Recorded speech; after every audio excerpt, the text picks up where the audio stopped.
I served in the Army, stationed at Fort Campbell. I was there for 17 years, and I served in Iraq and Afghanistan. Returning to civilian life was traumatic. It was chaos. There was no order to anything. The biggest challenge for employment is knowing what and where you fit in this new environment. PTSD is different for everybody, but there are some common symptoms that many folks experience, and the most common is a higher anxiety, what they call hypervigilance, where they're very much aware of everything that's going on around them and somewhat nervous about that. We know that veterans with post-traumatic stress struggle to find and maintain good jobs. Addressing this challenge is a significant priority for the U.S. Department of Veteran Affairs.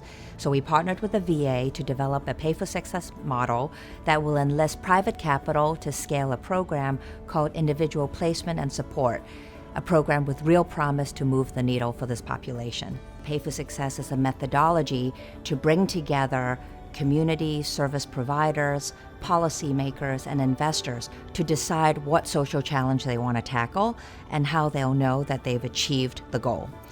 It's a public-private partnership, which is in some respects easy to say and hard to do. And in this particular case, you have folks on all three sides of the equation, the folks who are doing the financing, the folks who are providing the programming, and the Commonwealth representing the interests of those vets who are participating in the Veterans Care Program with one common objective, which is to come up with some new and innovative ways to help veterans, and especially those dealing with PTSD and TBI, find their way back into productive participation in society.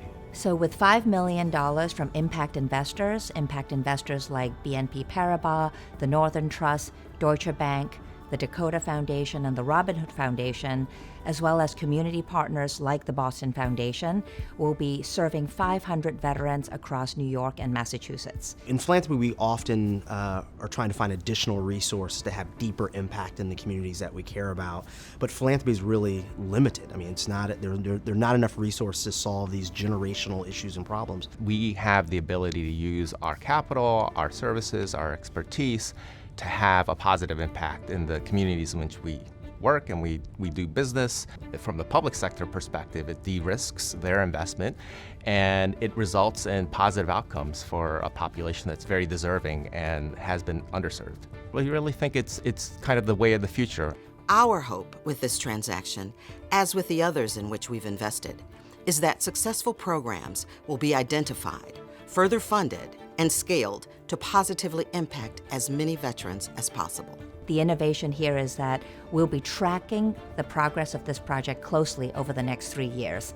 If this project is successful at getting veterans jobs, improving their earnings, and making sure that they have high job satisfaction, then government will repay the project investors. We're drawn to this project because it's going to help veterans overcome their unique challenges. It's going to help them unlock their skills in civilian life. It's also going to help us fight the stigma around PTSD.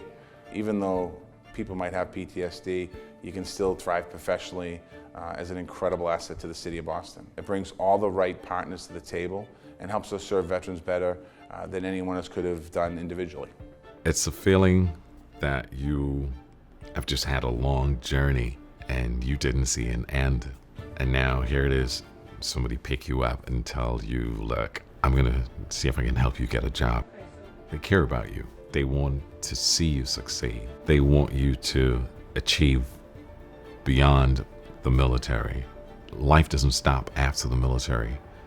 There's a lot more that you have to offer society.